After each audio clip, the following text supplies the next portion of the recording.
Hello दोस्तों, अस्सलाम वालेकुम। मैं कमर अब्बास आप लोगों का अपने ही YouTube channel Abbas study centre पे खैर मकदम करता हूँ। पहले क्लास में हम लोगों ने एनसीईआरटी के वन लाइनर क्वेश्चन के ऊपर बात किया था। आज के दूसरे क्लास में भी हम लोग उसी सेशन को आगे बढ़ाते हुए एनसीईआरटी के वन लाइनर क्वेश्चन के ऊपर बात करेंगे। दोस्तों, अभी जो वन लाइनर क्वेश्चन एनसीईआरटी के ऊपर जो बात किया जा रहा है, ये छठी और सातवीं क्लास के एनसीईआरटी के ऊपर, इसमें भी आप लोगों को बहुत ही इम्पोर्टेंट क्वेश्चन देखने को मिल रहा है। इससे पहले की क्लास में हम लोगों ने मौलाना आज़ाद ने जो बड़े सकाफ़ती इदारे कायम किए, उसमें साहित्य एकेडमी, संगीत एकेडमी, ललित कला एकेडमी बहुत मशहूर है, और Indian council for cultural relations, उन्हीं का कायम करदा हुआ इदारा है। यहाँ तक के वन लाइनर क्वेश्चन पे हम लोगों ने बात कर लिया था। तो दोस्तों कि ये वन लाइनर क्वेश्चन बनाने में कि टाइम भी लगता है और कुछ मसरूफियात थी, जिसकी वजह से आप लोगों के सामने एनसीईआरटी वन लाइनर क्वेश्चन को लेकर हाजिर नहीं हो पा रहे थे। लेकिन पहला क्लास आप लोगों के प्लेलिस्ट में मिल जाएगा, और आज का जो सेशन है वो दूसरा क्लास है। तो चलिए बात करते हैं कि क्या कहा जा रहा है कि यहाँ की एक नज़्म एक मकड़ा और मक्खी बच्चों के लिए लिखी गई अल्लामा इकबाल की एक मकालमाती नज़्म है। अब ये भी शामिल निसाब नज़्म है, और उस नज़्म का क्या नाम है? एक मकड़ा और मक्खी। और ये किसके ज़रिए लिखी गई नज़्म है? अल्लामा इकबाल की लिखी हुई नज़्म है, और ये बच्चों के लिए लिखी गई नज़्म है। अल्लामा इकबाल के ज़रिए लिखी गई बच्चों के लिए जो मशहूर नज़में हैं, और ये शामिल निसाब भी है। दूसरी किताबों में ये तहरीर है। उसमें एक पहाड़ और गिलहरी, एक गाय और बकरी, एक परिंदा और जुगनू वगैरह है। अगले में कि मकालमाती नज़्म, जिस नज़्म में अब यहाँ पे तारीफ बयान की जा रही है कि मकालमाती नज़्म किसको कहते हैं, कि जिस नज़्म में किरदारों के ज़रिए गुफ्तगू की गई हो, ऐसी नज़्म मकालमाती नज़्म कहलाती है। अब देखिए अजीज़ों, मकालमाती नज़्म जिस नज़्म में किरदारों के ज़रिए, जैसे कि मसलन कि ये अल्लामा इकबाल की एक नज़्म है एक मकड़ा और मक्खी। इस नज़्म में मकड़ा मक्खी को तरह तरह के जैसे कि चापलूसी करके अपने पास बुलाता है, और आखिर में उसको अपने पेट का अपना निवाला बना लेता है, अपने पेट का खाना बना लेता है। तो यहाँ पे कि एक कभी मकड़ा चापलूसी के तौर पर मक्खी को बुलाता है, कभी कि मक्खी मकड़े से दूर भागती है और कुछ बोलती है। तो इसमें मकड़ा और मक्खी दोनों तरफ से गुफ्तगू होती रहती है। तो कि ये दोनों किरदार आपस में गुफ्तगू करते हैं, तो इसी को कहा जाता है? मकालमाती नज़्म कहते हैं। जैसे कि एक पहाड़ और गिलहरी, जिसमें कि गिलहरी पहाड़ से गुफ्तगू करती है और पहाड़ गिलहरी से गुफ्तगू करता है। तो यहाँ पे भी कि ये मकालमाती नज़्म है। और गाय और बकरी, इसमें भी दोनों के माबैन गुफ्तगू होती है। तो ये भी एक मकालमाती नज़्म है। तो वही बताने की कोशिश की जा रही है कि मकालमाती उस नज़्म को कहा जाता है कि जिस नज़्म के किरदारों में आपस में गुफ्तगू हो, तो ऐसी नज़्म को कहा जाता है? मकालमाती नज़्म कहा जाता है। ठीक, आगे बढ़ते हैं कि सबसे पहले जो इंसान खलाई सफ़र पर गया वो रूसी खलाबाज यूरी गगारिन था। अब देखिए दोस्तों कि यह खलाई सफ़र, ये भी कि शामिल एनसीईआरटी में शामिल निसाब सबक है। कि सबसे पहले, और उसमें ये मेंशन किया गया है, उसमें दर्ज है कि जो कि वन लाइनर की शक्ल में आप लोगों के सामने हाजिर किया गया है, कि सबसे पहले जो इंसान खलाई सफ़र पर गया वो रूसी खलाबाज यूरी गगारिन था। उसने 12 अप्रैल 1961 को ज़मीन के गिर्द एक पूरा चक्कर लगाया था, यानी खला में जाने के बाद ज़मीन का एक चक्कर लगाया था। किस सन में? 12 अप्रैल 1961 में। और वह कौन था? वह रूसी खलाबाज यूरी गगारिन था। हैदराबाद के राकेश शर्मा पहले हिंदुस्तानी खलाबाज बने। अब देखिए कि अगर सबसे पहले दुनिया की बात किया जाए तो वह रूसी खलाबाज यूरी गगारिन था, लेकिन अगर भारत की बात किया जाए तो हैदराबाद के राकेश शर्मा पहले हिंदुस्तानी खलाबाज बने थे। कौन? राकेश शर्मा जी। राकेश शर्मा हिंदुस्तान के सबसे पहले खलाबाज बने थे। ठीक, फिर क्या है, क्या कहा जा रहा है कि हिंदुस्तान से पहला खलाई रॉकेट 18 जुलाई 1980 को श्रीहरिकोटा से छोड़ा गया था। जो खलाई सफ़र में जो पहला रॉकेट छोड़ा गया था हिंदुस्तान की तरफ से, वह कब छोड़ा गया था? वह 18 जुलाई 1980 को श्रीहरिकोटा से छोड़ा गया था। आगे है कि हरियाणा के शहर करनाल की कल्पना चावला को पहली हिंदुस्तानी खलाबाज खातून होने का फ़ख्र हासिल है। यानी राकेश शर्मा क्या है कि हिंदुस्तान के पहले शख्स हैं, क्या है कि आदमी में इंसान शख्स हैं, क्या है मर्द में। लेकिन अगर खातून की बात किया जाए तो वह क्या है कि हरियाणा के शहर करनाल की जो कल्पना चावला हैं वह क्या है कि वह पहली हिंदुस्तानी खलाबाज खातून होने का शरफ़ हासिल हुआ है उनको। ठीक, तो क्या है कि पहली खातून खलाबाज कौन है? वह कल्पना चावला है। और क्या है कि मर्दों में कौन है? वह राकेश शर्मा हैदराबाद के। ठीक, कल्पना चावला की पैदाइश हरियाणा के ज़िला करनाल में 1 जुलाई 1961 को हुई थी। उनके वालिद का नाम बनवारी लाल चावला था। उनके वालिद का क्या नाम था? बनवारी लाल चावला था। ये सारे के सारे क्वेश्चन क्या NCERT के हैं, वन लाइनर क्वेश्चन। ठीक, क्या है कि कल्पना चावला की पैदाइश कहाँ पे हुई थी? हरियाणा के ज़िला करनाल में, और 1 जुलाई 1961 को हुई थी। उनके वालिद का क्या नाम था? बनवारी लाल चावला था। फिर कल्पना ने करनाल के टैगोर बाल निकेतन पब्लिक स्कूल से इब्तदाई तालीम हासिल की। यानी कल्पना चावला ने अपनी इब्तदाई तालीम कहाँ से हासिल की थी? वो कहाँ पे? बाल निकेतन पब्लिक स्कूल से। 1982 में पंजाब इंजीनियरिंग कॉलेज चंडीगढ़ से एरोनॉटिकल इंजीनियरिंग में ग्रेजुएशन करने के बाद आला तालीम के लिए वह अमेरिका चली गई, और वहाँ उन्होंने 1984 में टेक्सास यूनिवर्सिटी से एरोस्पेस इंजीनियरिंग में पोस्ट ग्रेजुएशन किया था। कहाँ पे? यानी 1984 में टेक्सास यूनिवर्सिटी से एरोस्पेस इंजीनियरिंग में पोस्ट ग्रेजुएशन किया था। फिर इसी मजमून से 1988 में उन्होंने कोलोराडो यूनिवर्सिटी से PhD की डिग्री हासिल की थी। अब देखिए कल्पना चावला ने ग्रेजुएशन कहाँ से किया था? टेक्सास यूनिवर्सिटी से। और क्या PhD कहाँ से किया था? कोलोराडो यूनिवर्सिटी से। ठीक, और फिर उसके बाद क्या है कि जो यहाँ पोस्ट ग्रेजुएशन कहाँ से किया था? टेक्सास यूनिवर्सिटी से। और ग्रेजुएशन कहाँ से किया था? वह क्या है कि पंजाब इंजीनियरिंग कॉलेज चंडीगढ़ से किया था। ठीक, और फिर उसके बाद क्या है कि 1988 में कल्पना अमेरिका के नेशनल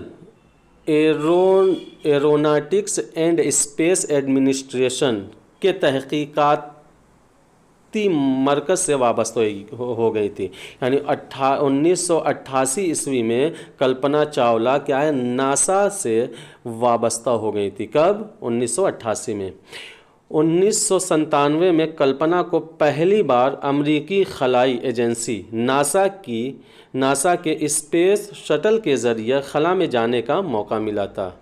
नासा के स्पेस शटल के ज़रिए खला में जाने का मौका मिला था। फिर कल्पना 1997 में जब खला में थी तो उस वक्त के, अब देखिए दोस्तों यहाँ पे बहुत ही इम्पोर्टेंट बात कही जा रही है कि 1997 में जब खला में थी कौन? कल्पना जी, तो उस वक्त के वज़ीर आज़म इंद्र कुमार गुजराल ने फ़ोन पर उनसे बात करते हुए अल्लामा इकबाल के इस शेर की याद दिलाई। अब देखिए जब 1997 में कल्पना जी क्या है कि खला में थी तो उस वक्त के वज़ीर आज़म जो हिंदुस्तानी वज़ीर आज़म थे वो कौन थे? क्या है? इंद्र कुमार गुजराल थे। उस वक्त उनसे क्या है कि फ़ोन पर बात किया और अल्लामा इकबाल के इस मिसरे की याद दिलाई थी। और वह मिसरा कौन था? कि सितारों से आगे जहां और भी है, सितारों से आगे जहां और भी है। तो कल्पना जी ने जवाब दिया था कि हाँ सर, मैंने सुना था, लेकिन आज मैं अपनी आँखों से देख रही हूँ। तो क्या है कि इंद्र कुमार गुजराल ने 1997 में जब कल्पना खला में थी तो उस वक्त क्या है कि उनसे फ़ोन पर बात किया था और अल्लामा इकबाल की ये शेर की याद दिलाया था कि सितारों से आगे जहाँ और भी है। तो फिर उसके बाद उसके जवाब में कल्पना जी ने यह कहा था कि हाँ सर मैंने सुना था लेकिन आज अपनी आँखों से देख रही हूँ। ठीक। फिर उसके बाद क्या है कि आदिवासियों, अब देखिए ये भी क्या है कि ये एनसीईआरटी में जो शामिल निसाब सबक है उनमें से भी क्या है कि आदिवासियों के जो कबीले वसती हिंदुस्तान में आबाद हैं, उनमें सिंथाल हैं, गोंडा है और मुंडा काबिल ज़िक्र हैं। अब देखिए ये सिंथाल ये भी क्या है, एक कबीला है, गोंडा ये भी एक कबीला है, मुंडा ये भी एक कबीला है जो कि कहाँ पे आबाद है, वो क्या है कि वसती हिंदुस्तान में आबाद है। और ये किसका कबीला है, आदिवासियों का कबीला है जो कि वसती हिंदुस्तानी में आबाद है। कुछ ग्रोह नीफ़ा और पहाड़ी इलाकों में आबाद हैं। अब नीफ़ा और पहाड़ी इलाकों में कौन कौन से हैं, उनमें गारू हैं, घासी हैं और नागा वगैरह क्या है, ये सारे कबाइल क्या हैं, काबिल ज़िक्र हैं। ठीक। नज़्म हमारी तारीख़, अब क्या है कि हमारी तारीख़ भी एक नज़्म है, जानिसार अख्तर की लिखी हुई नज़्म है। ये भी क्या शामिल निसाब नज़्म है कि क्या है, नज़्म हमारी तारीख़ जानिसार अख्तर की लिखी हुई नज़्म है। अब देखिए दोस्तों यहाँ पे बहुत ही इम्पोर्टेंट जीके में भी इस तरह के क्वेश्चन आप लोगों को देखने को मिलते हैं और फिर उसके बाद क्या है एनसीईआरटी में इस तरह के क्वेश्चन भी शामिल किए गए हैं। और ये पूरा का पूरा ओलंपिक खेल एक पूरा का पूरा सबक है जिसमें इस तरीके के वन लाइनर क्वेश्चन आप लोगों को मिलेंगे। ठीक। उसी पर बात की जा रही है कि ओलंपिक यूनानी लफ्ज़ ओलंपिया से बना है। कहा जाता है कि खेलों का पहला ओलंपिक मुकाबला हज़रत ईसा की पैदाइश से 1253 साल पहले हरक्यूलिस ने शुरू किया था। तारीख़ी एतबार से यह मुकाबला 884 कबल मसीह में शुरू हुआ था। 884 कबल मसीह में शुरू हुआ था। दोस्तों यहाँ पे बताने की कोशिश ये की जा रही है कि ओलंपिक जो खेल है उसकी शुरुआत जो हुई है वो क्या है, हज़रत ईसा की पैदाइश से 1253 साल पहले पैदा हुई, लेकिन इसके मुतालिक कोई भी तारीख़ नहीं मिलती। लेकिन जिसके बारे में तारीख़ मिलती है वो ये मिलता है कि क्या है, ओलंपिक खेल की शुरुआत क्या तारीख़ी एतबार से, यानी ये क्या है तारीख़ में भी मिलता है कि 884 साल कबल मसीह में शुरू हुआ था ओलंपिक खेल। यूनानियों के नज़दीक, ये कहाँ पे शुरू हुआ था, यूनान में शुरू हुआ था। यूनानियों के नज़दीक किसी खिलाड़ी का सबसे बड़ा एजाज़ जैतून के पत्तियों का ताज बनाकर उसके सर पर सजाना था। अब यूनानी जब किसी खेल में सबसे आला पद पे आते थे, सबसे अच्छा कारनामा अंजाम देते थे, तो जब उनको क्या है कि एजाज़ से नवाजा जाता था तो कोई कप वगैरह नहीं हुआ करती थी, कोई इनामात वगैरह नहीं हुआ करते थे, बल्कि क्या होते थे कि जैतून की पत्तियों का ताज बनाकर उनके सर पर सजाया जाता था। तब जाकर कहा जाता था कि इनको क्या है कि सबसे बड़े एजाज़ से नवाजा गया था। तो क्या है, यूनानियों के नज़दीक किसी खिलाड़ी का सबसे बड़ा एजाज़ जैतून की पत्तियों का ताज बनाकर उनके सर पर सजाना होता था। फिर उसके बाद क्या है कि 19वीं सदी के आखिर में एक फ्रांसीसी नौजवान जिसका नाम था कुबेतीन था, ने ओलंपिक खेलों को दोबारा शुरू किया और यूनान के शहर एथेंस का इंतखाब हुआ, जहां 6 अप्रैल 1896 को फिर से ओलंपिक खेल शुरू हो गए। अब देखिए क्या है कि दोबारा जब शुरू हुआ, पहले तो क्या है कि 884 ईस्वी में माना जाता है कि कबल मसीह ये शुरू हुआ, लेकिन फिर उसके बाद ये बंद हो गया था। लेकिन 19वीं सदी के आखिर में एक फ्रांसीसी नौजवान कुबेतीन ने ओलंपिक खेल को दोबारा शुरू किया और फिर कहाँ, और उस शहर का इंतखाब किया जहाँ से इसकी बुनियाद पड़ी थी। वो शहर कौन सा था, यूनान के शहर एथेंस का। और ये शुरुआत कब हुई थी, 6 अप्रैल 1896 को। ठीक। ओलंपिक खेल हर 4 साल के बाद पाबंदी से खेला जाता है, यानी ओलंपिक खेल कितने साल के बाद खेला जाता है, 4 साल के बाद। इस तरीके की भी क्वेश्चन आप लोगों को मिलते हैं, चाहे जीएस में हो या कोई भी असवा। ये तो पूरा का पूरा सबक है आप लोगों का कि ओलंपिक खेल में सबसे आगे यूनान के खिलाड़ी होते हैं। इनको आगे करने का मकसद ही यही होता है कि वो यूनान क्या है, ओलंपिक खेल कहाँ से शुरू हुआ था, यूनान से हुआ था। इस वजह से कि जब ओलंपिक खेल खेला जाता है हर साल के बाद, हर 4 साल के बाद, तो क्या है कि उस खेल में सबसे आगे यूनान के खिलाड़ी होते हैं। फिर उसके बाद क्या है, अंग्रेज़ी हरूफ तहज्जी के एतबार से दूसरे मुल्कों के खिलाड़ी होते हैं। तो कहने का अर्थ मतलब ये है कि जैसे कि सबसे आगे यूनान के खिलाड़ी होते हैं, जैसे ABCD इस तरीके से है ना, तो अमेरिका आगे होगा, फिर ब्राज़ील होगा, फिर उसके बाद कनाडा होगा। तो इस तरीके से क्या अल्फ़ाबेटिकली जो इंग्लिश के हरूफ तहज्जी के अतबार से, उसी एतबार से वो पीछे रहेंगे। ओलंपियाई खेलों का अपना एक झंडा होता है, उसकी ज़मीन सफ़ेद जो अमन की निशानी होती है। अब देखिए ये भी पूछा जा चुका कि ओलंपिक खेलों का अपना ओलंपिक खेलों के झंडे में ज़मीन किस रंग की होती है, तो वो क्या होती है, सफ़ेद होती है। क्या होती है, सफ़ेद। सफ़ेद ज़मीन पर नीले, पीले, काले, सब्ज़ और लाल रंगों के 5 दायरे होते हैं। अब देखिए ये बहुत ही इम्पोर्टेंट है, ये बार बार आप लोगों को जीके में भी पूछा जाता है, और ये तो NCERT की उर्दू की क्या है कि बुक में ओलंपिक जो खेल है कि उससे लिया गया है कि सफ़ेद ज़मीन पर, अब क्या है, ओलंपिक खेल का एक अपना झंडा होता है जिसकी ज़मीन क्या होती है, सफ़ेद होती है, और उस सफ़ेद ज़मीन पर नीले, पीले, काले, सब्ज़ और लाल, ये 5 रंग होते हैं। क्या है कि ओलंपिक खेल में जो क्या है कि दायरे होते हैं, जो गोले होते हैं इस तरीके से, तो ये क्या 1 2 3 4 5 गोले होते हैं। तो इसमें क्या है, नीले, पीले, काले, सब्ज़ और लाल, ये 5 कलर होते हैं। और इसकी ज़मीन क्या होती है, ये ज़मीन क्या होती है, सफ़ेद होती है। क्या है कि ये दायरे एक दूसरे से मिले होते हैं, यानी आपस में एक दूसरे से सर्किल बनाकर मिले होते हैं। 5 दायरे 5 बड़े आज़मों, एशिया, ऑस्ट्रेलिया, यूरोप, शुमाली अमेरिका, जनूबी अमेरिका की अलामत हैं। अब जो 5 दायरे बनाए जाते हैं वो क्या है कि 5 बर्र-ए-आज़मों, एशिया, ऑस्ट्रेलिया, यूरोप, शुमाली अमेरिका और जनूबी अमेरिका की अलामत हैं।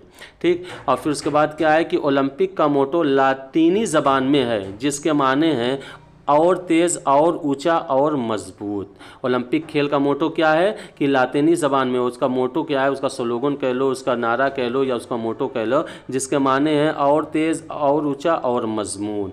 तो दोस्तों मुझे उम्मीद है कि आज का सेशन आप लोगों को बहुत ही पसंद आया होगा। आज का सेशन यहीं पे ख़त्म करते हैं, मिलते हैं अगले वीडियो में क्लास 3 के साथ, और NCERT के 1 लाइनर क्वेश्चन पे बात होगी। और आप लोग क्या है कि हमारे टेलीग्राम चैनल से भी ज्वाइन हो, जिसका नाम है अब्बास स्टडी सेंटर, जिस पे क्या है वक्तन फ़वक्तन आप लोगों के सामने क्विज़ पेश की जाती है, और उसको क्विज़ को सॉल्व करने के बाद आपकी प्रैक्टिस भी होगी। और मिलते हैं एक अगली वीडियो में, इसी सेशन को आगे बढ़ाएंगे इंशाअल्लाह। चलिए जब तक की तैयारी करिए, खुदा हाफिज़।